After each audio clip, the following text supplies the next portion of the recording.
dari Program Studi Agroteknologi Fakultas Pertanian Universitas Jenderal Sudirman.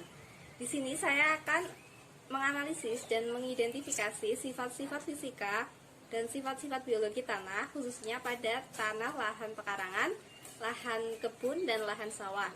Tanah merupakan bagian dari permukaan bumi yang berasal dari pelapukan batuan.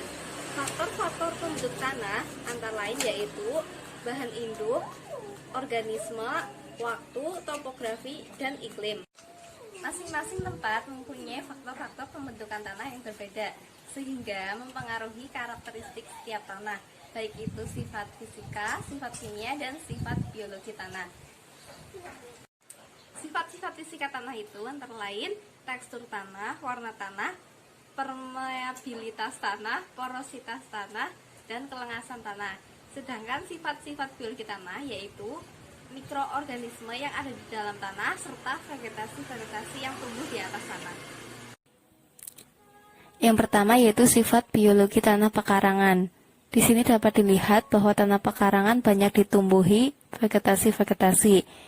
Bahkan tidak hanya satu jenis tanaman, tetapi beberapa jenis tanaman dapat tumbuh seperti pohon pisang, rerumputan, pohon kelapa, bahkan pohon mangga. Karena banyak ditumbuhi vegetasi-vegetasi, maka lahan pekarangan dapat dikatakan subur. Selain itu, terkait dengan sifat fisika yang pertama yaitu tekstur tanah.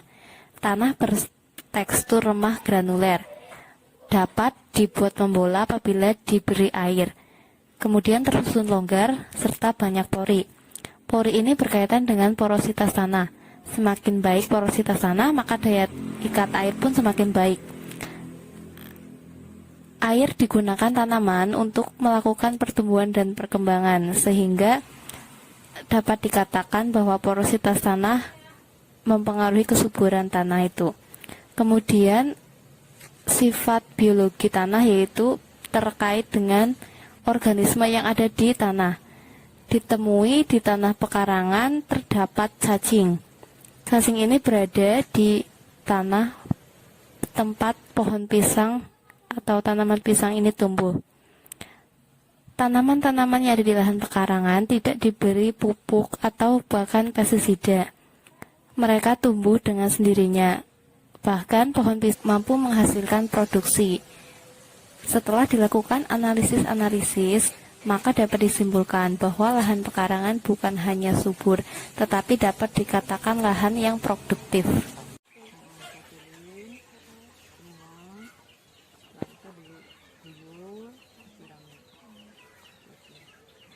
Semuanya dipasukin dulu sama ditata lah ya, Sebelum ditaruh dikasih pupuk dulu nggak tanahnya? tanahnya kasih Pupuk. jenis Orea kemarin ya, belum kandang. Oh, kandang dulu, kandang terus ore pupuk organik ya, mau ngomong organik. Kan ini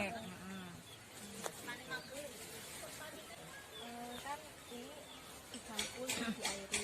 Nah itu sebelum itu ada gulmanya nggak ya? Misalnya ada tanaman pengganti tanaman liar. Ya ada. Tapi kan apa tanamannya itu akar ya, Mi ya. Untuk model ini apa? Ngasih input seperti pupuk, terus mungkin pestisida sama hasil produksinya banyak mana juga. Untung lah ya. Nah, untung lah ya, untung dimakan. Berarti itu tidak diperjualbelikan. Enggak, untuk karena kita awal untuk kesejahteraan anggota dulu, karena Maksudnya awal sih kayak koperasi. iya, seperti itu. Setelah dilakukan wawancara, maka dapat diambil kesimpulan bahwa tanah yang ada di lahan kebun ini merupakan tanah yang subur dan tanah yang produktif.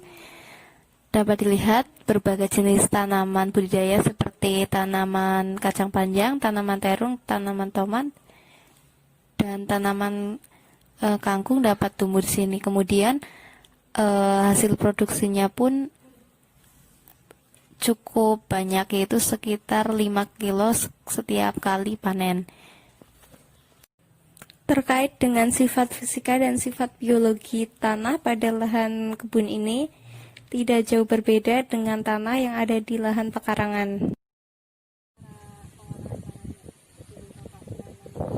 nanti kalau ini dicangkul dulu, nanti dicangkul udah ada air di mesin itu kan pakai traktor. Ya kalau udah rata ini ditanduri. Iya. Ya kalau udah tandur itu umur setengah bulan pupuk kayak gitu. Jadi caranya di waktu lah dibuangi rumput-rumputnya. Berarti kan ada rumputnya ya, Pak? Iya, nanti kan udah ditraktor kan resik. Iya. Nah itu untuk pemupukannya Bapak pakai yang apa Pak? Ya pupuknya pakai urea, Urea, iya poska, atipos kayak gitu. Terus waktu pengolahan tanah kayak ada organismenya nggak Pak? Kayak cacing terus mungkin? Enggak, Nggak ada sama sekali? enggak tahu. Terus waktu di traktor itu tanahnya gembur nggak Pak? Enggak, ya gelembur nih. Udah jadi belat itu. Nanti kan ada hujan kan banyak airnya sini. Biasanya Bapak nanti panennya hasilnya berapa Pak? Ya ini baru kali nggarap nih sih ya, baru kali belum ini. Tapi hasil panennya sama apa ya, sama pupuk yang diberikan itu hasilnya Ya menghasilkan. untung ya Pak? Untung Ini, ya. Ya kalau bagus ini kan bisa itu 15 kintal nih. Iya. Berarti dikasih pupuknya waktu Ya, ditanam ya Pak? Ya, terus ya umur setengah bulan nanti dipupuk terus disemprot kayak gitu. Pemberian pupuknya seminggu sekali atau berapa? Enggak, jadi udah umur 15 hari itu dipupuk sekalian yang banyak kalian gitu. Habis itu nggak ada pembukaan? Nah, paling-paling dari itu ngobatin lah semprot. Iya. Berarti cuma satu kali ya Pak? Iya, satu kali. Tapi kan namanya subur ya? Subur. Nanti kalau dinemoni 2 kali 3 kali kan nggak bagus padinya. Iya. Selanjutnya, setelah dilakukan wawancara, dapat diambil kesimpulan bahwa lahan sawah merupakan lahan yang subur dan lahan yang produktif.